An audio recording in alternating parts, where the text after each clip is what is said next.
다니엘에게 배우는 기도 1이라는 제목으로 우리가 말씀을 좀 보도록 하겠습니다. 요즘 일주일에 한 3번 정도 시간을 정해놓고 가정에서 이제 가족들과 함께 성경을 읽고 또 같이 기도하는 시간을 가집니다. 성경을 한 장 읽고 함께 이제 느낀 점을 나누고 그리고 이제 기도하는 거예요. 성경에 관련된 기도도 괜찮고 또 본인이 가지고 있는 기도 제목을 함께 나눕니다. 최근에 이제 다니엘서를 읽었는데 참 또 새롭게 도전이 되었습니다. 특히 이제 다니엘은 포로의 신분이잖아요. 그런데도 그 포로로 잡혀간 그 바벨론 땅, 이방 땅이죠. 거기서 내가 하나님의 백성이다, 나는 성도다라고 하는 그 정체성을 포기하지 않고 절대 잊지 않고 살아갑니다. 나는 여기서도 타협하지 않고 살아가겠다. 이게 다니엘의 결심이죠. 자, 그런 다니엘의 믿음대로 하나님은 다니엘에게 놀라운 은혜를 주십니다. 기적을 베푸시고 하나님의 살아계신 증거를 보여주세요. 저는 이 다니엘 오늘 말씀을 또 새롭게 묵상하면서 지금 우리가 처한 현실이 어쩌면 이 다니엘의 처한 현실과 좀 비슷하다라는 생각을 하게 됩니다. 다니엘이 포로로 잡혀갔다라는 것은 아무튼 자기 나라와는 다르게 좀 자유가 제한된 것 아닙니까? 그렇죠. 근데 지금 우리는 코로나19라는 이 질병 때문에, 이 바이러스 때문에 우리의 원함과는 상관없이 자유가 좀 제한되고 있습니다. 하고 싶은 것을 예전처럼 할 수가 없어요. 나라 전체가, 아니 전 세계가 고통을 겪고 있습니다. 그런 의미에서 꼭 같지는 않지만 약간 다니엘의 심정을 좀 우리가 느껴볼 수 있을 것 같고, 또 다니엘이 지금 이 포로로 잡혀간 상황에서 기도했다라는 것을 통해서 하나님의 놀라운 은혜를 경험하게 되는데, 이런 시기에 하나님께서 이 다니엘을 통해서 우리에게 도전하시는 하나님의 뜻을 우리가 발견할 수 있을 거라고 생각을 합니다. 우리도 도전을 받아야 되는 것이죠. 자, 먼저 배경을 좀 살펴볼 필요가 있습니다. 다니엘은 귀족이에요, 귀족. 그리고 10대 때에 나라가 바벨론의 느부갓네살에게 점령당하는 그런 비참한 경험을 하게 됩니다. 그리고 포로로 잡혀가게 돼요. 그때가 이제 다니엘의 나이가 10대입니다. 다니엘 1장에 보면 소년이다 이렇게 이야기를 하고 있어요. 이때가 BC 605년입니다. BC 605년.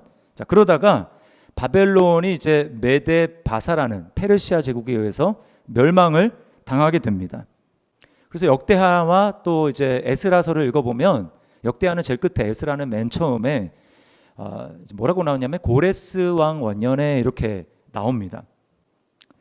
이제 바벨론을 멸망시킨 그 왕이 이제 고레스 왕이다 이렇게 얘기를 하는데, 오늘 본문에서는 1절에 뭐라고 하냐면 메대족 속 아하수에로의 아들 다리오가 갈대아 나라 왕으로 세움을 받던 첫 해, 이렇게 이야기를 합니다. 자, 이게 고레스가 다스렸다고 하는데 여긴 또 보니까 그 다리오가 다스렸다고 합니다. 이 부분에 대해서 학자들 간의 의견이 좀 분분해요. 고레스랑 다리오는 아마 다리오는 고레스의 별명일 것이다. 그 같은 사람인데 칭하는 명칭이 달랐을 것이다. 이렇게 얘기를 하기도 하고, 또는 고레스가 이 다리오를 그 바벨론을 다스리는 왕으로 이렇게 잠깐 세워뒀던 것이다. 뭐 이렇게 이야기를 합니다. 어쨌거나 지금 뭐 다리오가 됐든 고레스가 됐든 이 지금 통치 원년 첫 해라고 하지 않습니까? 그 해는 언제냐? 539년입니다. BC 539년. 아까 605년에 잡혀갔고 지금 539년이에요. 그러니까 계산하면 66년이 시간이 지난 것입니다. 잘 생각해 보세요. 다니엘이 지금 포로로 처음 잡혀갔을 때가 10대입니다. 한 12살이라고 생각을 해보세요. 그러면 66년이 지났어요. 그럼 몇 살입니까? 78세. 지금 나이가 굉장히 많이 먹은 백발이 성성한 할아버지인 것입니다. 그 할아버지 다니엘이 하나님 앞에 기도하고 있는 거예요. 몸이 불편했을 수도 있습니다. 그러니까 그냥 기도가 아니에요.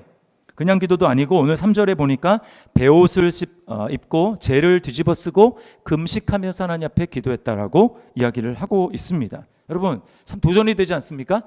78세가 될 수도 있고 아니면 80세가 넘을 수도 있고 뭐 정확한 나이는 모르겠지만 어쨌거나 나이가 굉장히 많은 이 할아버지 다니엘이 하나님 앞에 그 노구를 이끌고 기도하고 있다라는 거예요. 금식 기도하고 있다라는 것입니다. 저는 뭐 딴 걸 다 떠나서 다니엘이 지금 권력의 그 면에서도 사실은 굉장히 성공했습니다.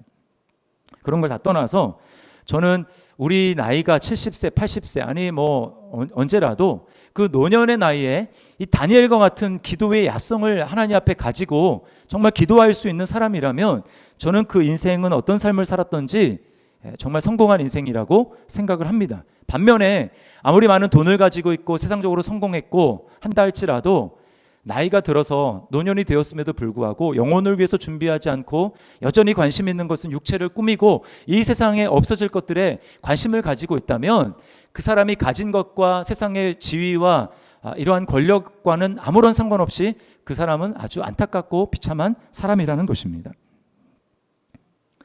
오늘 하나님은 이 노년에 다니엘이 금식하는 그 기도에 아주 금방 응답을 하십니다. 놀랍게 빨리 응답을 하세요. 23절 말씀을 보세요. 곧 내가 기도를 시작할 즈음에 명령이 내렸으므로 이제 내게 알리러 왔느니라. 한마디로 응답을 지금 기도를 시작할 즈음에 바로 응답을 주러 지금 천사가 왔다라는 것입니다.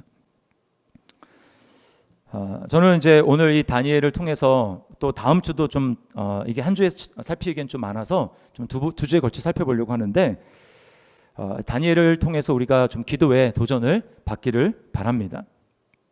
다음 주는 이제 기도의 좀 구체적인 내용을 좀 살펴보려고 하고 오늘은 좀 어떻게 보면 기도의 본격적인 내용보다는 기도로 들어가기 위한 준비 단계라고 좀 할 수 있습니다. 두 가지를 말씀을 크게 드릴 거예요. 첫 번째는 다니엘을 통해서 우리가 배워야 될 것, 우리는 기도가 습관이 되게 해야 된다라고 하는 것입니다.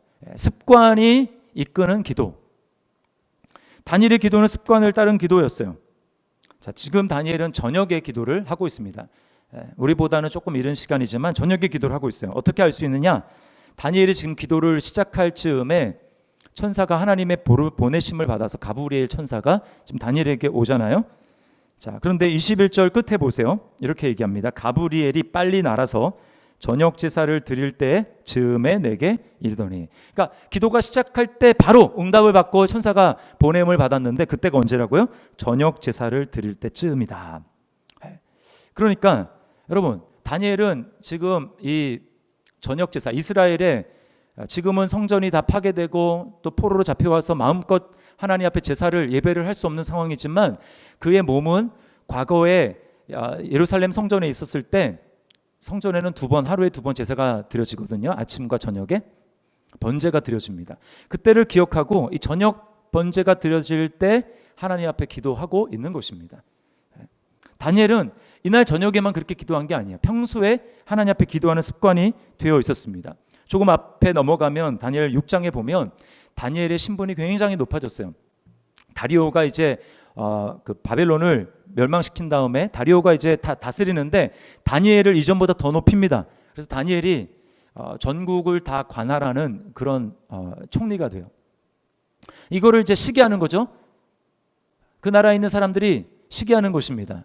뭐 굴러온 돌이 빼낸 돌, 이렇게 박힌 돌을 빼낸다고 하잖아요.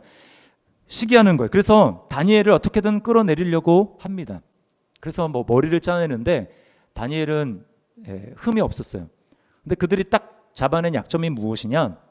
다니엘이 늘 기도하는 사람이었다는 것입니다. 그래서 왕에게 이 제안을 해서 이제껏 이제 날짜를 정해놓고 그 날짜 안에는 누구든지 왕 외에 다른 그 신에게나 누구에게나 기도를 하거나 뭔가를 구하면 그 사람은 사자굴에 집어넣도록 하는 그런 법령을 교묘한 관계를 세우고 왕에게 그렇게 다리오에게 제안을 합니다. 그럼 다니엘은 다리오는 그 관계를 모르고 바꾸지 못하는 왕의 이 인장 반지의 도장을 찍어서 메대와 바사에 바꾸지 않는 변개치 못하는 그러한 금지 명령을 내리게 됩니다. 자, 그런데 다니엘도 당연히 고위 관리에 있으니까 이 모든 상황을 다 알죠. 그래서 내가 기도하면 이제 죽을 수 있겠구나, 내 목숨이 위험하구나 라고 하는 것을 다니엘이 다 압니다. 그런데 다니엘은 어떻게 했느냐? 다니엘 6장 10절 말씀 우리 같이 한번 읽어보겠습니다. 6장 10절 읽습니다. 시작. 다니엘이 이 조서에 왕의 도장이 찍힌 것을 알고도 자기 집에 돌아가서는 윗방에 올라가 예루살렘으로 향한 창문을 열고 전에 하던 대로 하루 3번씩 무릎을 꿇고 기도하며 그의 하나님께 감사하였더라. 네, 여기 우리가 주목해서 보아야 될 단어가 무엇입니까? 전에 하던 대로 하루 3번씩 무릎을 꿇고. 네, 그러니까 지금 다니엘은 저녁 때 지금 소제를 드릴 때, 저녁에 제사를 드릴 때 하나님 앞에 기도하고 있지만, 이게 지금 오늘 한 번에 충동적인 오늘 내가 특별히 기도해야 되겠다 이렇게 해서 한 것이 아니고 평상시에 그의 기도의 습관이었다라는 거예요. 아침과 저녁 그리고 점심 때 그가 하나님 앞에 기도한 것입니다. 자, 이렇게 습관을 따라 하나님께 기도하는 다니엘에게 하나님이 어떤 은혜를 주십니까? 오늘 9장이 그것의 결과예요. 9장뿐만 아니라 그 앞인 8장 그리고 그 앞인 7장, 하나님 이제 다니엘이 전에 하던 대로 6장에 기도했다고 하지 않습니까? 하루에 3번. 그 다음에 7장, 8장, 9장에 연속해서 뭘 보여주시느냐? 이렇게 습관을 따라서 하나님 앞에 기도하는 다니엘에게 하나님이 남들이 알 수 없는 하나님의 환상과 꿈과 비전을 보여주신다라는 것입니다.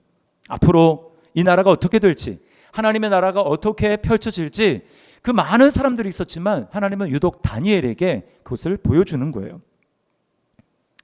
여러분, 저와 여러분에게는 성도라면 우리가 눈에 보이는 것이 다가 아니고 보이지 않는 하나님의 나라 그리고 영적인 세계에 대한 은혜를 갈망하는 마음이 있습니다. 그래서 하나님 내게 좀 특별한 은혜를 경험하게 해주시면 좋겠다. 또 성경에 나오는 여러 가지 영적인 은사 여러 가지 있는데 나도 그런 은사들을 좀 가졌으면 좋겠다. 경험해 보면 좋겠다. 다니엘과 같이 환상도 보고 또 영적인 꿈도 꾸고 이런저런 영적인 경험들을 나도 좀 생생하게 해봤으면 좋겠다. 이런 마음을 가지고 있지 않습니까? 자, 그런데 문제는 뭐냐면 그런 마음은 있지 실제로 기도하지 않는다라는 것입니다. 기도를 하더라도 어쩌다 합니다. 기도가 습관이 되어 있지 않는 거예요. 여러분, 정말 우리가 하나님의 큰 은혜, 이전보다 놀라운, 이전과 차원이 다른 하나님의 은혜를 정말 경험하기를 원한다면 우리는 기도가 습관이 되어야 합니다. 인생을 변화시키는 것은 습관이다라는 말이 있지 않습니까? 결국 나쁜 습관을 가졌느냐 좋은 습관을 가졌느냐 그것이 그 사람의 인생을 결정하는 거예요. 그렇다면 여러분, 믿는 성도로서 우리가 기도의 습관을 갖는 것만큼 좋은 것은 없는 것이죠. 하나님은 기도의 습관이 된 사람들의 삶을 축복하십니다. 왜 그렇습니까? 하나님 보셨을 때 그 사람만큼 하나님이 믿을 만한 사람이 없는 거예요. 여러분, 무엇을 가지고 우리는 사람들을 저 사람 참 충성되다, 변치 않는 사람이다 라고 하는 것을 가늠할 수 있겠습니까? 앞에서 보이는데 하는 건 누구나 다 할 수 있어요. 외식으로도 할 수 있고 그런 척 연기를 할 수도 있습니다. 그러나 내가 보이지 않는 곳에서 매일매일 꾸준히 하나님 앞에 은밀히 계시는 하나님 앞에 기도를 한다? 그거를 빠짐없이 무릎을 꿇고 하나님 앞에 기도한다? 여러분, 그 사람은 하나님 앞에 충성된 사람인 것입니다. 그래서 E.M. 바운즈는 이런 말을 했어요. 헌신적인 생활을 하고 있다는 이유만으로 하나님께 헌신되었는지는 알 수 없다. 오직 아무도 알아주지 않고 주목해주지 않는 밀폐된 공간에서 얼마나 오랫동안 수많은 영혼을 위해 기도하고 자신의 영적인 일을 위해 투쟁하는가 하는 것만이 우리가 하나님께 헌신되었는지를 보여주는 것이며 우리가 오직 하나님만 의지하는 사람인지 아니면 사람을 의식하는 사람인지 증명해 주는 것이다. 한마디로 무엇입니까? 개인 기도의 시간, 은밀한 시간, 그것을 빠짐없이 가지고 있는가? 라고 하는 것입니다. 그것이 충성의 척도라는 거예요. 여러분은 그런 습관을 가지고 있습니까? 남들이 보던 보지 않던 내 삶에 긴급한 일이 있건 없건 하나님 앞에 기도하는 그런 습관을 따라서 기도하고 있습니까? 예수님이 그렇게 기도하셨습니다. 예수님은 습관을 따라서 감람산에 가서 기도하셨다라고 말씀을 합니다. 그런가 하면 예수님의 제자들도 성령을 받은 다음에 습관을 따라서 기도했어요. 베드로와 요한도 정한 시간에 성전에 기도하러 올라가다가 기도 시간에서 기도하러 올라가다가 성전 미문에 앉은 안진뱅이를 보고 기적을 행한 것입니다. 바울 사도는 어떻습니까? 놀라운 하나님의 복음의 비밀을 깨닫고 그가 전 세계를 다니면서 전도 여행을 하지만 그의 놀라운 습관은 가는 곳마다 이 근처에 기도하는 곳이 어디 있는가, 그 기도처를 찾는 것이 그의 습관이었어요. 제가 언젠가 간증을 한번 이 예화를 드린 적이 있는 것 같긴 한데, 축구 선수 김신욱 씨, 그 선수가 고3 때 예수님을 수련해서 인격적으로 뜨겁게 만나게 됩니다. 그때 어떤 결심을 하나님과 하고 약속을 하느냐 하면, 내가 이제부터 하나님 앞에 10시부터 12시까지 그 시간은 하나님의 시간으로 떼어놓고 내 하루를 돌아보며 반성하며 하나님 앞에 어떤 삶을 살았는지 내가 기도하며 찬양하며 기도하는 시간을 갖겠습니다. 이렇게 작정을 했습니다. 그리고는 그는 뭐 훈련을 하든 아니면 전지훈련을 가든 아니면 해외로 시합이 있던지 간에, 그래서 시차가 바뀌고 몸이 좀 힘들어진다 할지라도 빠짐없이 이 습관을 따라서 행동하는 것입니다. 그래서 제가 한번 말씀을 드렸죠. 어디 이제 뭐 아시안 게임인가 앞두고 다른 나라로 이제 갔는데, 그때 이 손흥민 선수와 함께 한 방을 쓰게 됐는데, 알람을 맞춰놓고 갑자기 알람이 딱 울리니까 일어서는 거예요.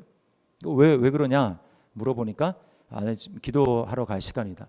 지금 시차가 바뀌었는데 형 너무 힘든데 좀 쉬라고 그렇게 얘기하는데도, 내가 이 시간은 내 시간이 아니야, 이 시간은 예수님의 시간이야 라고 이야기를 하면서 힘든 그 몸을 이끌고 나아가더라는 것입니다. 그리고는 스마트폰으로 찬양을 틀어놓고 그리고 하나님 앞에 기도하는 거예요.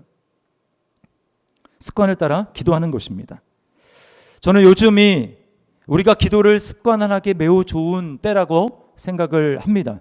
코로나19가 우리가 또 엄격해지면서 개인위생을 강화하면서 모든 사람이 마스크를 철저하게 쓰고 사회적 거리두기, 그게 심화됐죠. 2.5단계. 저는 이런 상황을 통해서 하나님이 우리에게 주시는 영적인 메시지가 분명히 있다고 생각을 합니다. 사회적 거리두기, 이제껏 너무나 사람들과 밀착되어 있던 것을 거리두기를 하고 좀 멀찍이 떨어 있으라는 것 아닙니까? 그건 어떤 의미입니까? 하나님이 우리에게 이렇게 말씀하시는 것 같아요. 이제 너는 항상 나를 멀리하고 사람들을 가까이 했는데, 이제는 사람들과 거리를 두고 이제는 나를 가까이 해라. 이전에는 네가 하고 싶은 말을 다 하면서 세상 사람들에 대해서, 또 사람들에 대해서 손가락질하고 비난하고 이런저런 것들에 대해서 많은 말을 했다면, 이제 거기에 대해서는 입을 닫고 나에 대해서 기도의 입을 열라 라고 하나님이 우리에게 말씀하시는 것 같아요. 여러분은 기도를 습관화하고 있습니까?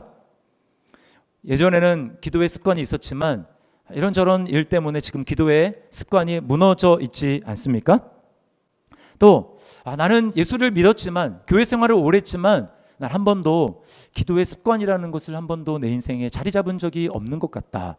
만약에 여러분이 그렇게 생각이 드신다면, 여러분 이번 기회에 이 다니엘과 같이 내가 전에 하던 대로 하나님 앞에 기도했다라고 하는 이 기도의 습관을 가질 수 있기를 바랍니다. 시간을 정해서 매일 하십시오. 처음에는 기도를 하지 않은 분들이 처음에 막 많이 하기 어려워요. 5분이라도 하루에 작정을 하고 기도하십시오. 그 시간 되면 무조건 기도하는 거예요. 계속해서 기도하다 보면 여러분의 기도의 근육, 믿음의 근육이 점점 붙기 시작합니다. 그리고 여러분은 놀라운 하나님의 은혜를 경험하기 시작하게 될 것입니다. 오늘 다니엘의 기도를 통해서 우리가 얻어야 될 첫 번째 교훈은 바로 기도의 습관인 것입니다. 두 번째는 말씀에 이끌린 기도입니다. 우리는 말씀에 이끌리는 기도를 해야 된다는 거예요. 자, 다니엘이 오늘 금식을 해야 되겠다고 작정하고 기도한 그 결정적인 계기가 뭐냐? 바로 성경을 읽는 것이었습니다. 2절 말씀을 보세요. 이렇게 얘기합니다. 곧 그 통치 원년에 나 다니엘이 책을 통해 여호와께서 말씀으로 선지자 예레미야에게 알려주신 그 연수를 깨달았나니 곧 예루살렘의 황폐함이 70년 만에 그치리라 하신 것이니라. 다니엘이 예레미야서를 읽고 있었던 거예요. 지금 책과 같지 않고 이제 두루마리였겠죠. 그것을 읽다가 어디를 봤느냐? 예레미야 이제 이 두 군데에 나오는데, 특별히 29장 10절에 이런 말씀이 있습니다. 여호와께서 이와 같이 말씀하시니라. 바벨론에서 70년이 차면 내가 너희를 돌보고 나의 선한 말을 너희에게 성취하여 너희를 이곳으로 돌아오게 하리라. 자, 다니엘이 딱 이걸 읽은 거예요. 70년. 하나님이 무작정 영원히 그 이방 땅에 식민으로 살게 하는 것이 아니라 하나님이 정하신 70년이 되면 다시 고국으로 예루살렘으로 돌아오게 하시는구나 라고 하는 것을 성경을 읽다가 다시금 깨달은 것입니다. 물론 이게 예레미야 선지자를 통해서 이미 수십 년 전에 선포되었어요. 다니엘은 믿음의 사람이었기 때문에 아마 그 예레미야의 말에 귀를 기울였을 것입니다. 다른 사람들은 선지자의 말을 귀를 기울이지 않았을지라도 다니엘은 소년 시절이었지만 귀를 기울였을 거예요. 70년이구나. 하나님이 그때까지 나를 살려만 두신다면 나는 내 눈으로 다시 고국에 성전에 돌아와서 하나님의 영광을 다시 볼 수 있겠구나, 이런 생각을 한 것이에요. 자, 그런데 포로로 잡혀와서 이런저런 일을 하고 시간이 많이 지나면서 잊혀져 가고 있는 이때에 다니엘이 말씀을 읽다가 다시금 이때를 기억한 것입니다. 서두에서 말씀을 드렸지만 이미 몇 년이 지났다고요? 66년이라는 시간이 지났습니다. 다니엘이 세어본 거예요. 그러니까 이미 66년이 지났고 시간이 몇 년 남지 않은 것입니다. 하나님이 다시 돌아오겠다라고 한 그 70년이 불과 4년 정도밖에 남지 않았다라는 것을 다니엘이 깨닫게 된 거예요. 그런데 더 성경을 읽어가다가 예레미야 그 성경을 읽어가다가 더 놀라운 사실을 깨닫게 된 거예요. 아까 그 29장 10절 다음 절에 보면 이런 말씀이 있습니다. 29장 12절부터 13절에 이런 말씀이 있어요. 너희가 내게 부르짖으며 내게 와서 기도하면 내가 너희들의 기도를 들을 것이요 너희가 온 마음으로 나를 구하면 나를 찾을 것이요 나를 만나리라. 하나님이 70년이라는 시간을 정하고 그때가 되면 다시 돌아오겠다, 너희를 돌려보내겠다라고 말씀하셨는데 시간 되면 자동으로 그렇게 되는 게 아니라 하나님이 조건을 걸어놓으셨다는 것입니다. 그냥 돌이켜주는 게 아니고 이 약속을 기억하고 70년이 차면 하나님이 돌이켜주실 것이다 라고 하는 이 하나님의 약속을 믿고 전심으로 부르짖어 기도하는 사람들이 있을 때, 기도할 때 하나님께서 그 기도를 들어주셔서 돌이켜주신다라는 거예요. 반대말로 얘기하면 무엇입니까? 아무도 하나님이 이렇게 약속을 하셨지만 그 약속을 새카맣게 잊어버리고 주의를 기울이지 않고 그냥 식민지 된 그 땅에서 포로로 살아간다. 사람들이 다 그렇게 살아간다. 그렇다면 돌아오는 일도 없을 것이라는 것입니다. 다니엘의 이 약속의 말씀을 보면서 마음이 다급해진 거예요. 이제 얼마 남지 않았는데 주변을 돌아보니까 이 약속을 가지고 기도하는 사람이 없는 거예요. 기도하는 사람이 없습니다. 왜 그렇습니까?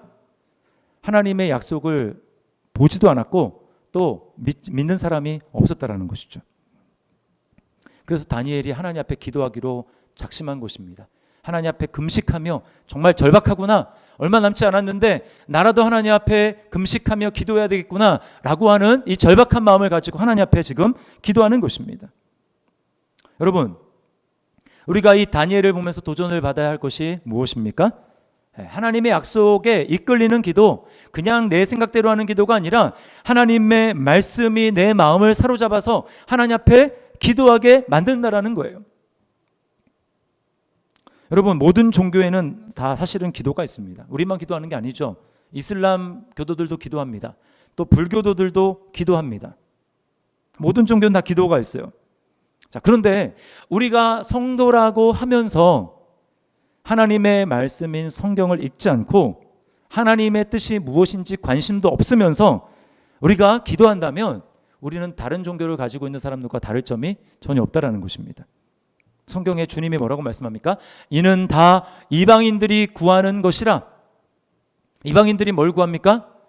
무엇을 먹을까? 무엇을 마실까? 무엇을 입을까? 다 이 땅에서 썩어 없어질 것들, 그것에 온통 관심을 가지고 기도하더라도 그 기도가 전부라면 하나님의 뜻이 무엇이고 하나님이 이 땅을 향해서 가지고 계신 하나님의 마음, 나를 향한, 우리 가족을 향한 하나님, 우리 교회를 향한 하나님의 뜻이 무엇인지 상관없이 내가 내 생각대로 내가 하고 싶은 대로 하나님 앞에 기도한다면 여러분, 우리는 성도라고 이야기하기에 부끄럽다라는 것입니다. 말씀대로 하는 기도, 말씀의 이끌림을 받는 기도는 무엇입니까? 내 생각을 내려놓고 하나님의 말씀이 이루어지기를, 또 말씀에 절대 복종하기를 그렇게 다짐하며 기도하는 것입니다. 말씀보다 자기 생각대로 하는 것, 그 부분에 대해서 하나님은 기뻐하지 않으시고 책망하세요.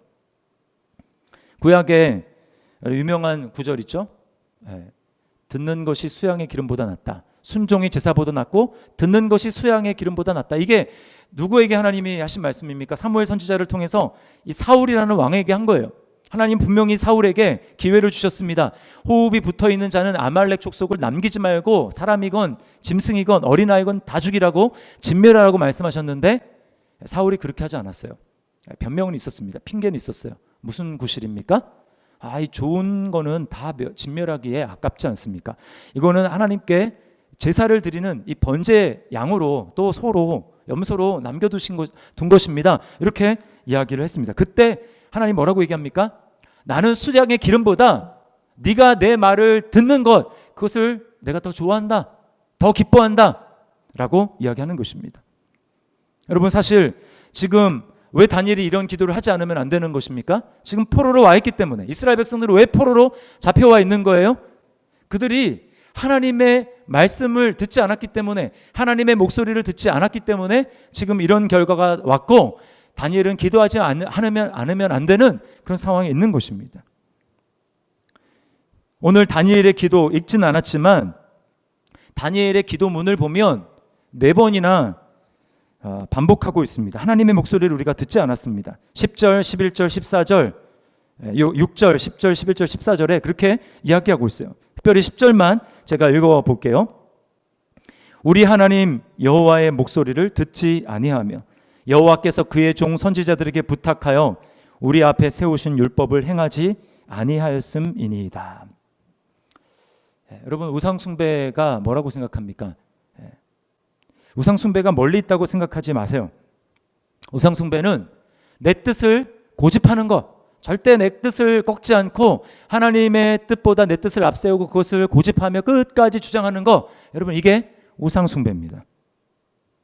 자기 뜻, 자기 욕심을 따르는 것은 바로 자라는 우상을 숭배하고 있는 거예요. 나라는 우상을 숭배하고 있는 것입니다.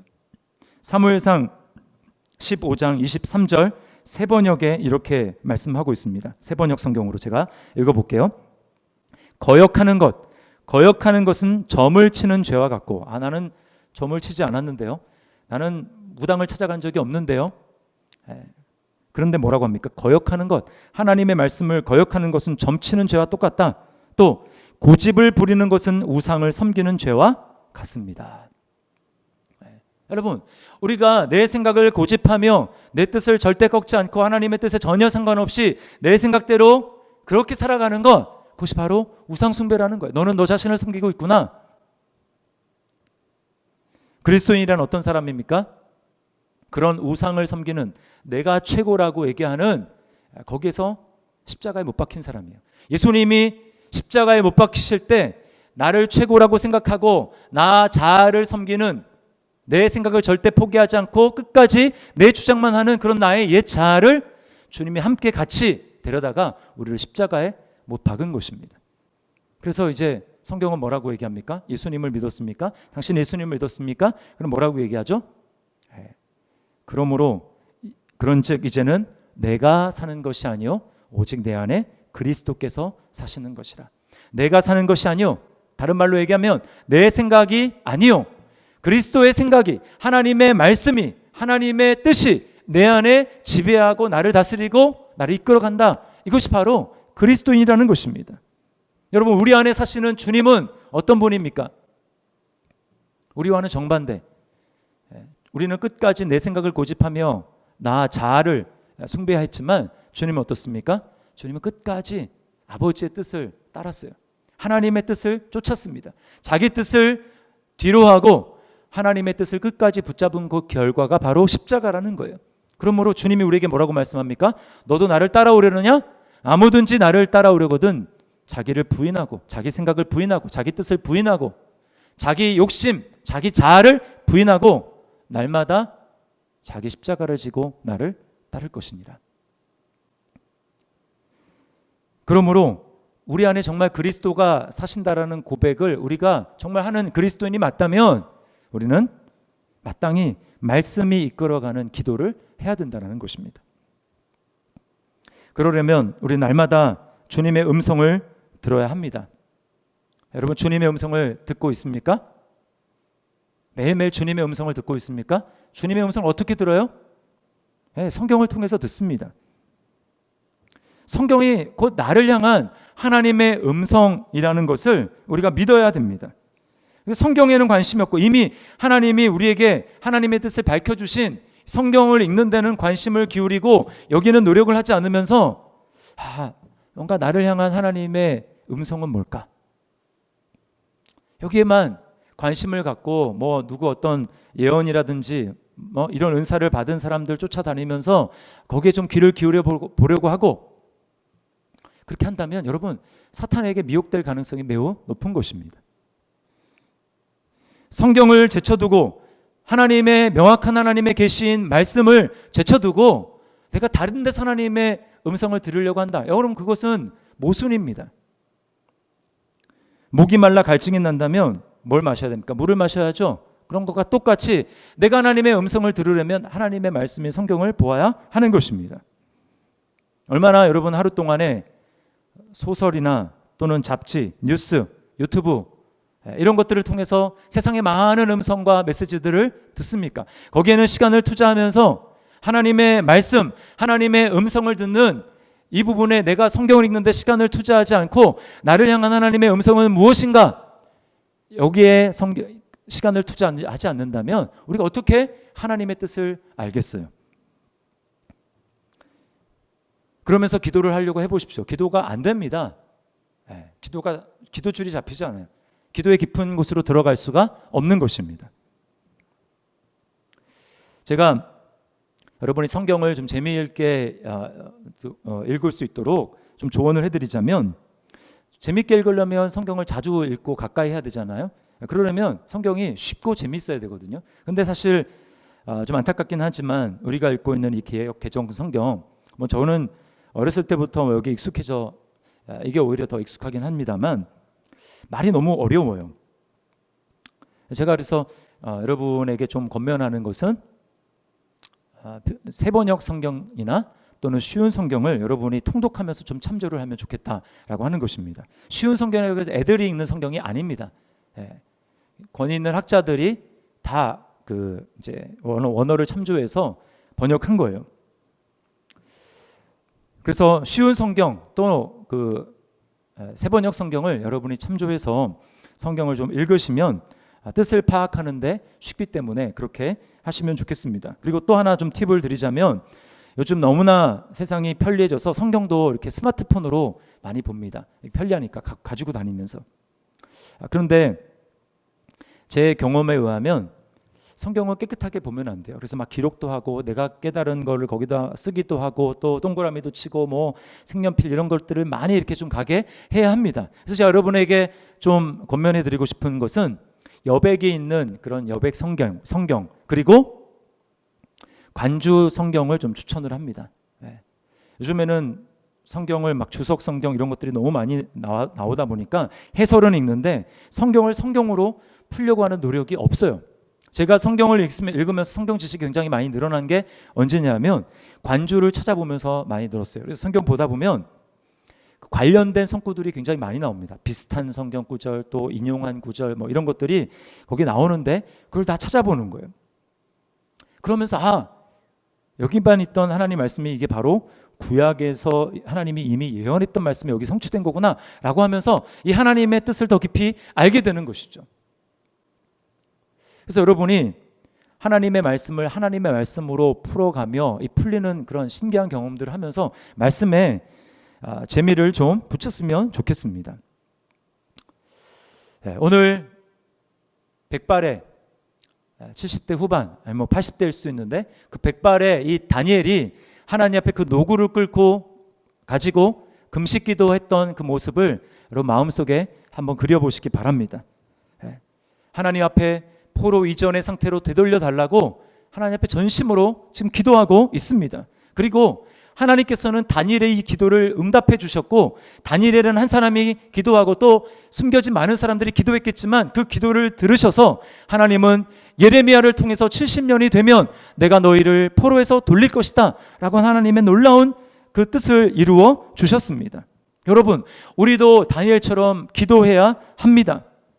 어떻게 기도합니까? 습관을 따라서 기도해야 합니다. 어쩌다 한번 곤란합니다. 여러분, 이제 작정을 하십시오. 다니엘이 오늘 결단하고 결심하며 하나님 앞에 기도하는 것 같이 내가 이제부터 작정하고 몇 시에 하나님 앞에 기도하리라. 하나님 앞에 습관을 따라서 기도할 때 여러분의 삶 가운데 놀라운 하나님의 비밀이 펼쳐지게 될 것이고 하나님의 일하시는 것을 이전보다 훨씬 더 많이 경험하게 될 것입니다. 그런가 하면 두 번째는 말씀에 이끌리는 기도를 해야 된다는 거예요. 오늘 다니엘로 하여금 금식의 자리까지 이끌었다는 것은 다른 것이 아니라 예레미야 말씀을 읽다가 그 말씀에 감동받아 도전받아 기도의 자리 가운데 나아간 것입니다. 말씀을 통해서 내게 새로운 깨달음과 하나님의 은혜 또 약속, 이것을 나의 것으로 붙드는 말씀에 이끌리는 것이 없다면 우리의 기도는 더 깊어지지 않을 것입니다. 그러므로 여러분의 기도가 더 달라지고 차원이 높아지고 힘있고 그렇게 되기를 원합니까? 그렇다면 말씀을 가까이 하시고 말씀을 통해서 하나님의 뜻이 내게 열려지고 깨달아지고 그렇게 되기를 하나님 앞에 기도하십시오. 그리고 말씀을 가까이 하셔야 합니다. 그렇게 할 때 여러분, 오늘 다니엘을 통해서 다시 이스라엘 백성들이 회복하게 되고 돌아오게 되는 놀라운 일이 있었던 것 같이 지금 어려운 상황이지만 저와 여러분이 하나님의 은혜를 붙들며 하나님의 약속을 붙들며 기도하며 나아가게 될 때 우리를 통해서 하나님의 우리 가정을 향한, 나의 개인을 향한, 우리 더 시티 사랑의 교회를 향한, 더 나아가 우리 더 대한민국을 향한 하나님의 뜻, 지금 우리가 자유가 제한된 이 상황이 아니라 하나님이 속히 우리에게 길을 열어주시고 이전과 같은 상황으로 우리를 회복시켜 주시게 될 줄 믿습니다. 이 다니엘과 같은 이 기도의 사람 될 수 있기를 주님의 이름으로 축원합니다. 우리 같이 한번 말씀을 기억하면서 우리 찬양하며 하나님 앞에 나가겠습니다. 우리들의 무기는 육체가 아니요. 육체가 아니고 무엇입니까? 기도입니다. 기도가 우리의 무기예요. 습관을 따른 기도, 또 하나님의 말씀에 이끌린 기도, 그렇게 기도함으로 우리의 기도가 하나님이 쓰시는 무기가 될 수 있는 것입니다. 우리 시간 이 찬양 우리 힘차게 하나님 앞에 찬양하며 기도하겠습니다.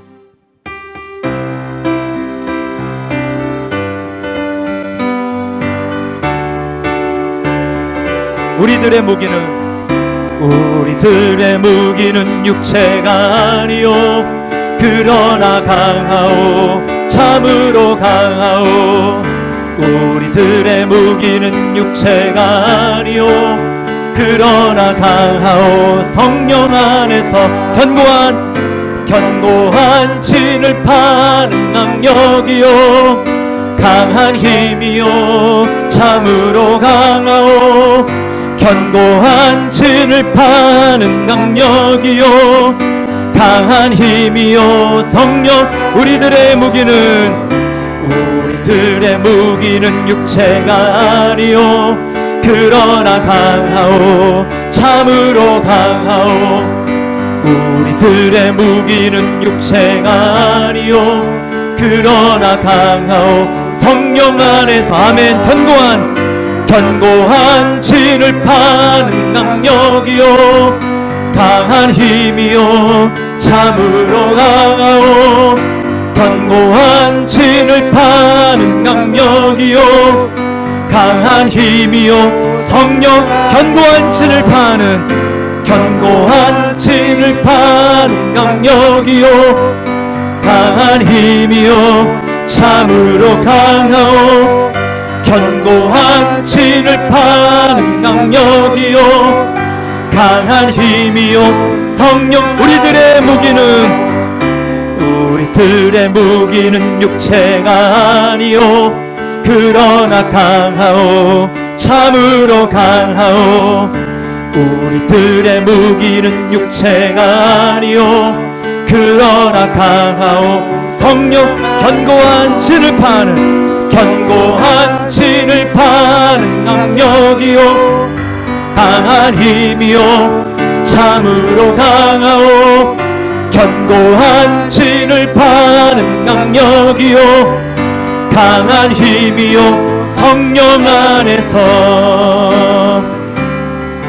내 손을 주께 높이 듭니다.